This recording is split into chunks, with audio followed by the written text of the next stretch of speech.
پڑھے سبحان اللہ اور یوں مسکرائے جان سی کلیوں میں پڑ گئے لب تو شاہ ہوئے کہ گلستان بنایا سبحان اللہ یہ مصطفیٰ مسکرا پڑے مسکرا کے حضور نے فرمایا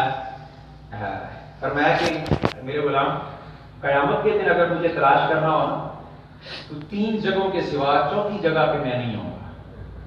3 جگہ میں بتا دیتا ہوں, ان میں سے کسی ایک جگہ پہ ہوں گا, چوتھی کوئی اور نہیں ہوگی. غلام نے عرض کی حضور ارشاد فرمائے وہ کون سی جگہ ہے؟ حضور مسکرا پڑے. حضور نے فرمایا پہلی جگہ.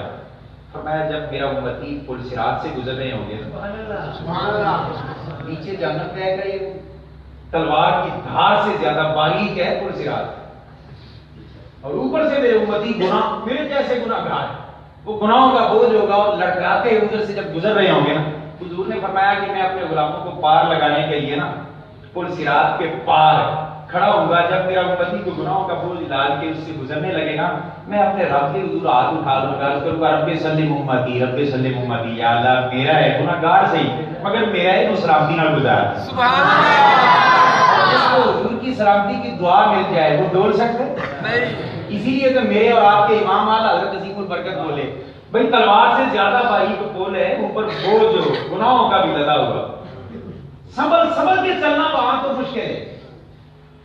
کوئی چل سکتے نہیں. امام احمد رضا کو نئی بات سنا دیتے ہیں, وہ کہتے ہیں رضا پل سے اب وجد کرتے گزریے. سبحان اللہ. وجد کو کہتے ہیں جھومتے ہوئے, پنجابی کہہ لو تو لڑیاں مار دے. رضا پل سے اب وجد کرتے گزریے. اعلیٰ حضرت آپ کی عظمتوں کو سلام. پل صراط تلوار کی دھار سے زیادہ باریک نیچے جہنم بہ گیا ہے, وہاں تو آسان آرام سے بھی چلے نا, تو کب بھی چلنا ممکن نہیں اللہ رسول کے کرم کے سوا, اور آپ کہتے ہیں کہ وجد کرتے گزرو. بات سوال ہے میں میرا دوسرا مصرع سنو, اس میں جواب آ جائے گا. کس بات اور کس مان پہ کہتا ہوں کہ ایسا کرو. فرماتے ہیں رضا پل سے اب وجد کرتے گزریے کہ ہے رب سلم صدائے محمد, وہ دیکھ آمنہ کے لال نے تیری سلامتی کی دعا کے لیے آ گئے. ہمیں بھروسہ حضور کی دعاؤں پر ہے. سبحان اللہ. ہمیں بھروسہ حضور کی دعاؤں پر ہے. تو حضور نے فرمایا خیر بات لمبی ہو رہی ہے, میں کوشش کرتا ہوں سمیٹنے کی. حضور نے فرماتی کہ میں پل صراط پہ کھڑا ہو کر اپنی امت کو پار کروا رہا ہوں. یا رسول اللہ اگر وہاں نہ ملے, جہاں وہاں میں آپ کو نہ مل پا سکوں, تو پھر حضور نے فرمایا دوسرا مقام. فرمایا کہ میں میزان پہ جہاں عمل کر رہے ہوں گے, جہاں عمل کر رہے ہوں گے, اپنی نگرانی میں اپنوں کے میں اعمال کروا رہا ہوں. انہوں نے وارث ہوں کتے کھڑے تھے, مثال دینے لگا ہوں, کسی کے پرچہ ہو جائے نا, تفتیش شروع ہو جائے, جتنا تو صحیح تگڑا پیچھے ہو گیا نا, وہ تھانے دار کے سر تک کھلوتا ہو جائے, میرے سامنے گل کر کے کرنی میرا ظلم میں برداشت نہیں کرا گا. مثال دی سادہ ذہن میں مسئلہ بیٹھ جائے, کیوں اسی نہ مان کریے حضور دی ذات پہ, اور کیوں نہ اسی حضور کی آمد کی خوشیاں منائیے. ساڈے وارث کتنے بھی سرکار ہو, کتنے بھی سرکار اللہ وارث تھوڑے. مجھے دشمنوں نہ چھیڑو, میرا ہے جہاں میں کوئی, میں ابھی پکار لوں گا نہیں دور ہے مدینہ. خیر عرض کر رہا تھا, حضور فرماتے ہیں میں میزان پہ کھڑا ہو کر اپنے امتیوں کے اعمال کروا رہا ہوں. اب یہاں میرے آپ کے لیے ایک لمحہ فکریہ دی. ساتھ دسو, ساری زندگی حضور کی غلامی نے نعرے لا کے عمل نہ کر کے, عمل اتنے جی ترن گے اتنے کھڑے ہو کے سرکار ہے, تھوڑی جی شرم تو ہونی چاہیے کہ نہیں ہونی چاہیے.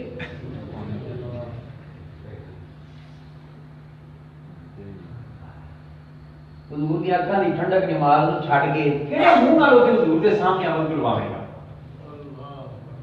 ماں باپ کو ستا کے اور سود کھا کے, بغض اور حسد اور کینہ لوگوں کا دلوں میں پال کے, کس منہ کے ساتھ حضور کے سامنے وہاں جب تیرے عمل کھلیں گے, ایک ایک عمل حضور کے سامنے کھلے گا, کوئی شرم حیا نہیں آئے. کم از کم اس شرم اور حیا سے بچنے کے لیے کچھ تو ہمیں کوشش کرنی چاہیے حضور کی غلامی کی. پھر اللہ جانے اللہ کا رسول جانے. تو خیر عمل کی عرض کر رہا تھا کہ حضور اپنے فرماتے ہیں میں اپنے نگرانی میں نا اپنے امتیوں کے اعمال میزان پہ تلوا رہا ہوں گا. اگر پل صراط پہ نہ ملوں تو وہاں آگے مل لینا. اچھا ویسے ڈاکٹر اقبال مرحوم نے شاید اسی لیے کہا تھا کی اپنی طبیعت ہوتی ہے. ڈاکٹر اقبال نے کہا تھا کہ تو غنی از ہر دو عالم من فقیر، روز معاشر عذرائے من پذیر، گر کی بینی حساب ناگزیر، از نگاہ مصطفیٰ پہ نام بغیر. سونے ربا میرا جو حساب کرنا بڑا ہی ضروری ہو جائے نا، یا اللہ پھر مہربانی کرنا حضور نے نگاہ مت اجل کر کے حساب لے.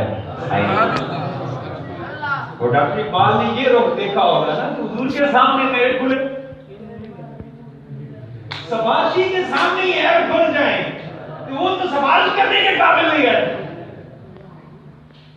ڈاکٹر اقبال نے بڑی مزے کی بات کی، اس نے کہا نگاہ مصطفیٰ بنا حضور، یا اللہ اگر میرا حساب ضروری ہو جائے تو حضور کے نگاہوں سے اوجھل کر کے لے. مگر میں نے جب سے ایک حدیث پاک پڑھی ہے نا، رب کعبہ کی عزت کے قسم صبح شام میں دعا کرتا ہوں، یا اللہ جب میرا حساب ہوگا نا ضرور اتنے کھڑوتے ہو. وہ حدیث پاک مشہور حدیث پاک آپ سنتے رہتے ہیں، وہ حضور فرماتے ہیں کہ میرے قیامت کے دن ایک امتی کے عمل کو لے جائیں گے نا، نیکیوں کا پلڑا ہو اوپر اٹھا ہوگا، بدیوں کا بھاری ہوگا، وزنی ہوگا، جھکا ہوا ہوگا. فیصلہ ہو جائے گا اس کو جہنم کے فرشتوں جہنم میں لے جاؤ. جہنم جو سپاہی جہنم کے ہوں گے نا وہ جہنم کی طرف کھینچ کے لے جا رہے ہوں گے. بابا آدم کو اللہ پاک نے بڑی شان دی ہوگی، اونچی جگہ پہ کھڑا کیا ہوگا. سیدنا آدم علیہ السلام جب دیکھیں گے نا تو حضور کے غلام کو جہنم کی طرف فرشتے لے جا رہے ہیں، وہ آواز دے کے کہیں گے یا محمد. سبحان اللہ. کیا آدم علیہ السلام بڑی اونچی جگہ پہ کھڑے ہوں گے اور حضور ادھر بھی اونچے کھڑے ہوں گے. سبحان اللہ. آواز دیں گے، حضور تو اللہ کے عرش پر بیٹھے ہوں گے. اعلیٰ حضرت عظیم البرکت ایسے نہیں کہتے کہ عرش حق ہے، مسند رفعت رسول اللہ کی، دیکھنی ہے حشر میں عزت رسول اللہ کی. تو خیر حضور کو پکار کے کہہ کے آدم علیہ، اچھا سچ بتائیں آدم علیہ السلام کی ساری انسان اولاد ہے کہ نہیں؟ باپ کو اولاد ساری پیاری ہوتی. تو آدم علیہ السلام کسی اور باری نہیں بولے، بڑے بڑے لوگوں کے حساب ہوئے ہوں گے، جہنم میں گئے ہوں گے، آدم علیہ السلام نے بولے. جب حضور دا ان کی جان لگا نا آدم علیہ السلام بھی بول پے. فرمایا یا رسول اللہ مینوں گوارا نہیں غلام ٹاڈا ہوے جاوے جہنم. سونیا ٹاڈے امتی نوں جہنم دے سپاہی لے جاندے تھے. جب حضور کی بات کہے تھے عرض کرنے سیدنا آدم علیہ السلام، حضور فرماتے ہیں میں یہ سن کرنا میں وہاں سے آؤں گا، میں فرشتوں سے کہوں گا فرشتوں کدھر لے جا رہے ہو؟ بس کہیں گے یا رسول اللہ جہنم فیصلہ ہو گیا ہے، عمل تل گئے ہیں، تل گئے ہیں. مطلب ہے پہلی باری حضور کی نگاہوں سے چھپا کے دھو جائے. اللہ پاک بھی چاہتا ہے میرے محبوب پریشان نہ ہو، میرے جو بندے دے کرتوت سامنے کھلے ہوں تو دکھ ہونا ہے کہ نہیں کبھی بار نہیں.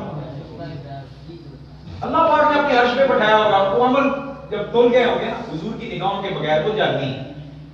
حضور فرمائیں گے میرے ہوتے جائے جہنم میں، وہاں سانتے ہوتے ہیں ہاتھ لائے فرشتوں لے چلو واپس عمل دوبارہ دو لو.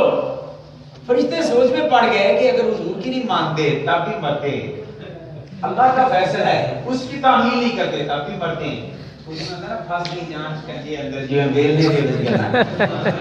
فرشتوں کی تو یہ عادت ہو گئی، اللہ کے محبوب کہہ رہے ہیں واپس چلو، اللہ کا آرڈر ہے جہنم میں بھیجو، اب کس کی مانے؟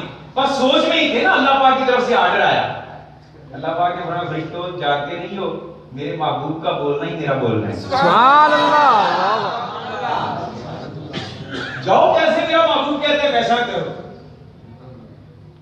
جڑے چودھری دے ٹیگے ہو نا کسی علاقے میں ماڑے چھوڑے نوکریاں کے بڑے ٹیگے ہوتے ہیں، ایسا ہے کہ نہیں؟ انشاءاللہ معاشرے کے میدان میں گناہگار ضرور ہے مگر پھراں گے ٹیگے نہ. سبحان اللہ. انشاءاللہ اللہ نے کا فضل ہے. تو خیر بات یہ کر رہے تھے کہ حضور فرمائیں کہ دوبارہ دھو لو، وہ عمل دوبارہ دھلیں گے. دوبارہ جب دھلیں گے نا تو وہی ہوگا جو ہونا تھا، جو پہلے ہو چکا. نیکیاں پلے ہی ہوتے غریب تے گوریاں ہیں، میرے جی جب مسکین نہیں مانا ہوئے گا جب پلے ہی کھ نہیں، سارے گناہاں دا ڈھیر، وہ پھر اسی طرح وہ سارا معاملہ. حضور فرماتے ہیں کہ میں جیب سے کاغذ کا ٹکڑا نکالوں گا. سبحان اللہ. سبحان اللہ. نور سے چمکتا ہوا ٹکڑا. سبحان اللہ. حضور فرماتے ہیں میں وہ ترازو میں نا اس کی نیکیوں بالکل ہوا کی طرح پلڑا اٹھا ہوگا، میں اس میں وہ کاغذ رکھوں گا، نیکیوں والا پلڑا دب جائے گا، چھٹ جائے گا، بھاری ہو جائے گا. بدیوں والا پلڑا وہ اٹھے فیصلہ ہو جائے گا جنت لے جاؤ پا. وہ جب فرشتے اب جنت کے فرشتے جنت کی طرف لے جا رہے ہیں کھینچ کے، بڑا ہی گناہگار بیچارہ ہوگا ایسا کہ جو حضور کو پہچانتا بھی نہیں ہوگا. وہ جب جنت کی طرف لے جا رہے ہوں گے نا فرشتے، لے جانے لگے گے، وہ منت کر کے کہے گا آگے ہی 1 منٹ رک جاؤ ذرا، مجھے ذرا پوچھ تو لینے دو کہ مجھے جہنمی سے جنتی بنانے والا ہے کون، اور اس مشکل وقت میں میرے کام آنے والا ہے کون، مجھے ذرا پوچھ تو لینے دو. فرشتے رکیں گے، وہ پوچھے گا آپ ہیں کون، حضور مسکرا پڑیں گے، سبحان اللہ، کہیں گے میرے غلام تو مجھے بھولا ہے نا، میں تو نہیں بھولا، میں تیرا وہ نبی ہوں جس پر تو نے زندگی میں ایک بار درود پڑھا تھا، میں تو درود نہیں بھولا، سنبھال کے رکھا ہوا ہے آج کے دن. اب بتائیں حضور کے سامنے عمل کو لے کے مزہ آئے گا کہ نہیں آئے گا؟ شرم ساری ضرور ہوگی، وہ ہمیں نہیں ہونی چاہیے، ہمیں دنیا میں کچھ بہتر کرنا چاہیے اپنے آپ کو. جڑے بے نمازی ہوں نمازی بننا چاہیے، انشاءاللہ نماز پڑھا گے 5 وقت کی اللہ کہتے ہیں، ماں باپ کا ادب بھی کریں گے، نہیں گرے باغ میں پکڑا گے تو جمعیں گے. آج تو حالات بگڑتی جا رہی ہیں، اللہ تعالیٰ معاف کرے سب اولادوں کو ماں باپ کا فرمانبردار کرنا. اچھا بات اتنی صرف کرنی تھی، چلو اللہ ایسا بیان کر لیں. جب وہ دیکھے گا کہ حضور ہے، وہ گناہگار دیکھے گا کہ یہ حضور ہیں، تو وہ جو بولی بولے گا بڑی پیاری بولی، وہ کہے گا ما احسن وجہک وما اطیب ریحک، سونیا تیرا چہرہ کتنا سونا ہے، سبحان اللہ سبحان اللہ، اور سونیا تیری خوشبو کتنی پیاری ہے، سبحان اللہ.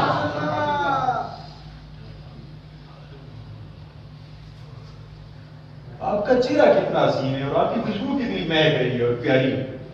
لولا انت، پیارے نبی اگر آج آپ نہ ہوتے نا، اگر آج آپ نہ ہوتے، سونیا تیرے رب بھی 100 میں جہنم پہ ہوتے کھا رہا ہوگا. اس پاک در کی حاضری نے مجھے میری قسمت بدل دی. سونیا میں جنتی تو جنتی بنانے والے تیرے خاندان تیرا گھر بار آباد ہے. خیرات یہ کر رہا تھا، بات لمبی ہو گئی، واپس پلٹتا ہوں. صحابہ کرام ہر وقت حضور کو تکنے والے تھے، حضور کی دیدار کی نعمت انہیں حاصل کی، اور حضور کے دیدار کی نعمت ساری نعمتوں سے بڑی نعمت ہے. نماز روزہ حج زکات شریعت کے احکام قرآن سارا کچھ سبحان اللہ، مگر حضور کے دیدار والی نعمت ان ساری عبادتوں سے بڑی عبادت ہے. ان عبادتیں کرنے سے کوئی قاری بن سکتا ہے، نمازی بن سکتا ہے، غازی بن سکتا ہے، مجاہد بن سکتا ہے، مگر صحابی نہیں بن سکتا. کتنی بڑی نعمت تھی حضور کے دیدار والی کہ ایمان کی حالت میں ایک بار جس نے تک لیا وہ صحابی بن گیا. سبحان اللہ. اور درجہ کتنا اونچا اس کا ہو گیا. بڑی قابل توجہ بات. ایک حدیث پاک برکت کے لیے میں عرض کرنا چاہتا ہوں. حضور فرماتے ہیں بعد میں آنے والے میرے غلام جنہوں نے مجھے تکا نہیں ہوگا، فرمایا وہ اونٹ پہاڑ کے برابر سونا اللہ کے راستے میں دے دیا. کیا چیز؟ سونا. سونا کوئی سستی شے نہیں، اور 14 کلو 2 کلو اونٹ پہاڑ کے برابر سونا اللہ کے راستے میں صدقہ کریں بعد والے. تو فرمایا میرے ساتھی جس نے ایمان کی حالت میں ایک بار میرے چہرے بدوہا کو تک لیا ہے، فرمایا اس کی آدھی مٹھی جو اللہ کے راستے میں دینے کے برابر بھی نہیں ہو سکتا. کتنی بڑی نعمت ہے حضور کے دیدار کی. ہمیں جو جو حضور سے ملا اس میں سے واپس کچھ چھینا نہیں، اس لیے ہم غم کیوں منائیں. اور صحابہ سے جو حضور سے ملا ان میں سب سے بڑی نعمت حضور کے دیدار والی چھن گئی تھی. جب چھن گئی تھی تو رونا ان کا حق تھا، وہ روئے بھی، غمزدہ بھی. اور ہمیں جو کچھ حضور سے ملا ہے اس میں سے واپس کچھ نہیں کیا، لہذا رونا ہمارا کام نہیں. ہمارا کام یہ ہے کہ جب حضور کی ولادت کے دن آئیں ہم مبارکبادیں ایک دوسرے کو دے کے کہیں کہ مومنوں خوشیاں مناؤ، کملی والا. اب جو میں نے عرض کیا اس پر کسی کو دلیل میں ضرورت ہو تو 2 دلیلوں کے میں صرف اشارے دے دیتا ہوں تاکہ بات پکی ہو جائے. ہم کچی بات کرنے کے عادی نہیں. میں نے اپنی تئیں پوری کوشش کی ہے کہ میں ایسے انداز سے بات کروں کہ ہر سطح کے ذہن میں بات بیٹھ جائے. اب اور اس پر دلیل کی روشنی میں بات کرتے ہیں. میں نے کہا تھا کہ صحابہ کا رونا حضور کے دیدار کے چھننے کی وجہ سے تھا، وفات کی وجہ سے نہیں تھا۔ اس پر دلیل نمبر 1، مومنوں کی ماں ام المؤمنین محبوبہ محبوب خدا سیدہ عائشہ صدیقہ رضی اللہ تعالیٰ عنہ، سب کہہ دے رضی اللہ تعالیٰ۔ ماں کو بھونکنے والا ایک شخص آپ نے دیکھا ہے، ہوا میں ہی اڑ گیا، سڑ گیا ہے، اللہ نے نہ اوپر نہ نیچے، میں فضا میں مرے گا۔ جو اپنی عائشہ کو پہنچے وہ کبھی بھی اللہ کا پیارا نہیں ہو سکتا۔ ساڑھے بھی کئی بیٹی رحمت اللہ علیہ لکھتے ہیں حضرت عائشہ صدیقہ کا گستاخ ہے، وہ اللہ کو کیسے پیارا ہوگا، وہ اللہ کی رحمت کا کیسے مستحق ہوگا۔ تو خیر بات یہ کر رہے تھے کہ امی جان سیدہ عائشہ صدیقہ رضی اللہ تعالیٰ عنہ حضور کے وصال کے بعد ایک دن آپ سے ملنے کے لیے آپ کی شہزادی سیدہ طیبہ طاہرہ فاطمہ الزہرا تشریف لائیں۔ ماں کو ملنے ہر کوئی آتا ہے نا ننیال، ماں باپ کے پاس پیکیاں دے کیڑی بیٹی نہیں جاتی، پتہ نہیں یہ لڑائیاں کتوں کاٹ لیاں نہ دینا کتوں پڑیاں۔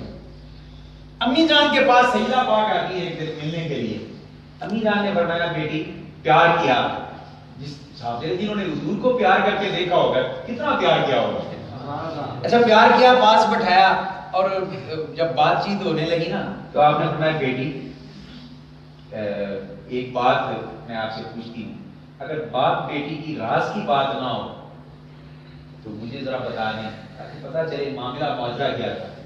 سیدہ پاک عرض کرتی ہیں امین آپ حکم فرمائیں کون سی بات؟ تو میں دیکھتی تھی کہ جب حضور مرض الوصال میں ہے نا آخری دنوں میں، تو ایک بار اپنے کریم بابا کو ملنے آئی اور میں وہ اپنا منظر اپنی آنکھوں سے دیکھا ہے اور آج تک مجھے نہیں بھولا۔ سید الکونین نے تیرے آنے پہ نا تیری پیشانی کو بوسہ دیا، تجھے پہلو میں بٹھایا تھا، تیرے پہلو میں بٹھا کر تیرے کان کے ساتھ منہ لگا کے نا حضور نے ایک بات کی تھی اور سرگوشی کی تھی جو اور کوئی نہیں سن سکا، مگر اتنا ضرور تھا کہ جب وہ سرگوشی تیرے ساتھ کی نا حضور نے، فاطمہ میں نے دیکھا کہ تیری آنکھوں میں آنسو بہے اور تو رونے لگ گئی اور تجھے غم ہوا، اور تجھے غمناک دیکھ کر کوئی بھی بیٹی کہ آنسو نہیں دیکھ سکتا، امام الانبیاء کیسے دیکھتے؟ جب تیری آنکھوں میں آنسو آئے نا تو امام الانبیاء نے پھر تیرے کانوں کے قریب منہ کیا اور پھر کوئی بات کی، بس وہ بات کرنا تھی کہ تو ہنسنے لگی۔ فاطمہ اگر یہ باپ بیٹی کی راز کی بات نہیں ہے تو مجھے بتا دے۔ سیدہ پاک فرمانے لگی امی جان باپ بیٹی کی راز کی بات ماں سے چھپائی نہیں جاتی، آپ بھی تو اپنا ہے، میں بتا دیتی ہوں ماجرا کیا تھا۔ سیدہ پاک فرماتی ہے پہلی بار جب حضور نے میرے کان میں بات کی نا جس پر میں روئی، وہ حضور کے وصال کی خبر تھی۔ حضور نے فرمایا میں اپنے رفیق اعلیٰ سے ملنے جا رہا ہوں، اور کوئی بیٹی بھی ایسی ہے کہ باپ کی خبر سن کر اس کی آنکھوں میں آنسو نہ آئے، لیکن میں رونے لگی شدت جذبات سے کہ اب حضور سے ملاقات نہیں ہوگی اور میں کیسے جیوں گی، باقی زندگی کیسے گزاروں گی، اس بات پر مجھے رونا آیا۔ فرماتی ہے کہ میرے بابا نے جب میری آنکھوں میں آنسو دیکھے نا تو میرے کانوں کے قریب منہ لا کے پھر پیار کر کے نا مجھے فرمایا فاطمہ روتی کیوں؟ میں نے عرض کی کہ حضور جس کا باپ اس دنیا سے رخصت ہو رہا ہو اس بیٹی نے رونا نہیں تو اور کیا کہنا ہے، اور جدائی ہو رہی ہے اس نے رونا نہیں تو اور کیا کہنا ہے۔ تو حضور نے میرے کانوں کے منہ قریب کر کے حضور نے فرمایا بیٹی فاطمہ نہ رو، غم نہ کر، تیرے دکھی ہونے کو میں محبت دیکھ نہیں سکتا، جا تیرے لیے تسلی کا پیغام ہے۔ میں نے عرض کیا پاجان وہ کون سے؟ حضور نے فرمایا فاطمہ میرے گھر والوں میں سے سب سے پہلے تو مجھے آ کے ملے گی۔ جب حضور کی وفات کی بات تھی، جدائی کی بات تھی، سیدہ پاک رونے لگی، اور جب حضور کی ملاقات کی بات آئی کہ سب سے پہلے گھر والوں میں سے تو ملے گی، سیدہ فاطمہ ہنسنے لگی۔ کیا موت ختم ہو گئی؟ اس کا مطلب یہ ہوا کہ حضور کے صحابہ حضور کی موت اور وفات کے لیے نہیں روئے، حضور کی اپنی ملاقات کے لیے روئے تھے۔ جب انہیں پتا چلتا کہ حضور ملنے والے ہیں ہنسنے لگ جاتے۔ ذمہ داری سے عرض کر رہا ہوں، سیدنا بلال حبشی رضی اللہ تعالیٰ عنہ، سید العاشقین بلال، جزاک اللہ جزاک اللہ، جب بند کرانا ہو تو سبحان اللہ، تھک گئے ہیں تو بس کر دیں، ویسے تھکا ہوگا مجھے ہونا چاہیے۔ رات لہیے میں چوک عاصم میں تقریر ہوئی، واپس پڑھتا ہوں شور کوٹ نے ٹریفک جام کی اور ساری رات 12:30 رات سے لے کر صبح 8 بجے تک وہاں ٹریفک سڑک پہ رات گزاری. پھر سفر کر کے آیا ہوں, پھر ابھی 2 تقریریں پیچھے کر کے تو ادھر آ رہا ہوں. تھکا ہوا تو مجھے ہونا چاہیے, مگر وہ کہتے ہیں ذکر رسول کی توانائی اتنی ہوتی ہے کہ وہ کہتے ہیں نا ان کے مثال کوئی کیسے ہی رنج میں ہو, جب یاد آ گئے ہیں سب غم بھلا دیے. سبحان اللہ.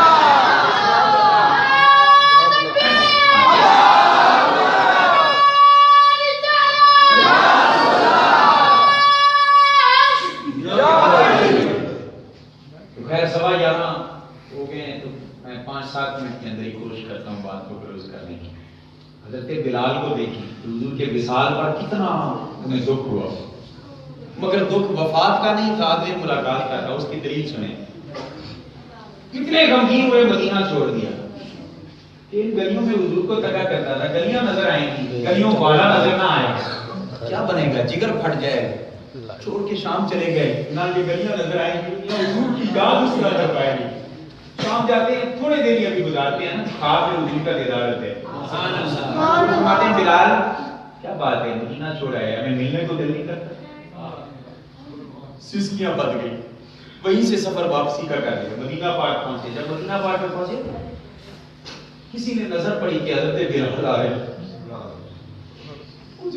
آواز دے دی, مدینہ والوں تمہارے کو بلال آ گئے. آواز سننا کہ پورے مدینہ کے لوگ گلیوں میں نکل آئے استقبال کے لیے. بچے عورتیں چھتوں پہ چڑھ گئی اور ہر ایک کی آنکھوں میں آنسو آ گئے. پھر سے وہ ماحول بن گیا جو حضور کی وفات کے وقت کا ماحول تھا. غم و اندوہ سے بھاگ گئی فضائیں, لوگ دیوانہ وار سڑکوں پہ نکل آئے اور انہوں نے سوچا کہ مؤذن آ رہے ہیں, پیچھے شاید امام بھی آ رہے ہیں. پھر سے زخم بھرے ہو گئے, پھر سے جگر پھٹنے لگے. لوگ آگے بڑھ کے بلال کے پاس جاتے اور بلال کو جب بھی ڈال ڈال کے ملتے اور اپنے آنسو باندھتے اور معبود کو یاد کرتے ہیں جو واحد معبود تھا, ان کا بھی اور ان کا بھی. بالآخر صحابہ کرام نے کہا کہ بلال خدا کے لیے ہمیں آخرت کی یادیں آ گئی تیرے آنے سے, ایک یاد باقی ہے وہ بھی ہمیں یاد کروا دے. بلال نے کہا کہ وہ کون سی؟ کہنے لگے کہ بلال حضور کے دور والی اذان کو بھی سنا گیا. کان ترس گئے میرے اذانوں کو سنے ہوئے. حضور کے مبارک دور والی اذان سنا دے. سیدنا بلال رضی اللہ تعالیٰ عنہ نے نہ کہا, میں تو اذان پڑھتا تھا, کعبہ کی چھت پہ بھی پڑھتا تھا تو حضور کو تکا کرتا تھا. سبحان اللہ. حضور کو تکنے کے بغیر میں اذان کیسے پوری کروں گا؟ آپ نے نہ کر دی. ہے قربان جائے حضور کے صحابہ کی عظمت پر. انہوں نے جب دیکھا کہ بلال نہیں مان رہے, انہوں نے کہا بلال اب بات پہ پکے رہنا, ہمارے پاس بھی ایک سفارشی. وہ سیدھے سیدہ پاک کے دروازے پہ آتے اور حسنین کریمین طیبین طاہرین کو فرماتے ہیں, عرض کرتے ہیں کہ بلال آئے, اذان نہیں سنا رہے اللہ کے دور والی, لیکن ہمیں یقین ہے اگر آپ حکم دیں گے تو وہ سنائیں گے. حسنین کریمین جب جاتے ہیں سیدھے سے لگاتے ہیں بلال کیا گزری ہوگی سیدنا بلال پر, چومتے ماتھا چومتے پیشانیاں چومتے, کہتے ہیں میری جان آپ پر قربان, آپ حکم فرمائیں. حسنین کہہ دیتے ہیں بلال وہ اذان سنا دو جیسا جو حضور کے دور میں پڑھتے. اب کوئی انکار کی راہ نہیں تھی. بلال جب اذان دینے لگے نا, کب اشہد ان محمد رسول اللہ پڑھا اور نظر گھمائی اور حضور نظر نہ آئے, کہ ہوش ہو کر زمین پر گر گئے. یہ صدمہ تھا حضور کی وفات کے موقع پر بلال کا, یہ مانتے. مگر اور اسی بلال کا اگلی گفتگو کا حساب کو سنانے لگا ہوں. میں نے عرض کیا تھا نا, وفات پر نہیں روئے, حضور کی ملاقات کے چھیننے پر روئے. یہی بلال جو اتنے دکھی ہوئے جب فوت ہونے کا وقت آیا. فوت ہونے لگے نا تو سراندی بیٹھی ہیں آپ کی زوجہ محترمہ اور وہ رونے لگی. جس کا سرتاج اس دنیا سے جا رہا ہو, اس بیچاری عورت نے رونا نہیں دور کیا کرنے, اور واہ سنا حسنیہ کلمات کو کہنے لگی. جب یہ کلمات حضرت بلال نے سنا, جاگی روح پھر سے پلٹ آئی اور غصہ میں ہو کر آپ نے فرمایا یہ کیا کہہ رہی ہو؟ وہ عرض کرنے لگی حضور آپ دنیا سے جا رہے ہیں, میرا سہارا اور سرتاج ہے, میں نے رونا نہیں تو اور کیا کرنا ہے, اور غم کے الفاظ میرے منہ سے نہیں نکالنے تو اور کیا کرتے ہیں. آپ نے فرمایا خبردار, غم کے الفاظ منہ سے نہ نکال, خوشی کے الفاظ منہ سے نکال. واہ واہ واہ واہ کہ کتنا خوشی کا مقام ہے. اس نے کہا حضور یہ خوشی کا مقام کیسا؟ اب بلال کا پہلا حصہ بھی آپ سمجھ چکے ہیں، اب دوسرا حصہ سنیں۔ بلال کہتے ہیں کہ خوشی کا مقام کیوں نہیں کہ کل میں محمد اور محمد کے صحابہ سے جا ملوں گا۔ کیا اب وفات حضور کی ختم ہو گئی؟ اس لیے پتہ نہیں چلا صحابہ کا رونا حضور کی چہرے انور کو نہ تکنے کی وجہ سے تھا۔ جب پتہ چلتا نا کہ ہم حضور سے ملنے والے ہیں تو پھر خوش بھی ہنستے اور بھی ہنساتے، صدائیں درودوں کی آتی رہیں گی جنہیں سن کے دل شاد اٹھا رہے گا۔ خدا اہل سنت کو آباد رکھے، ان کا میلاد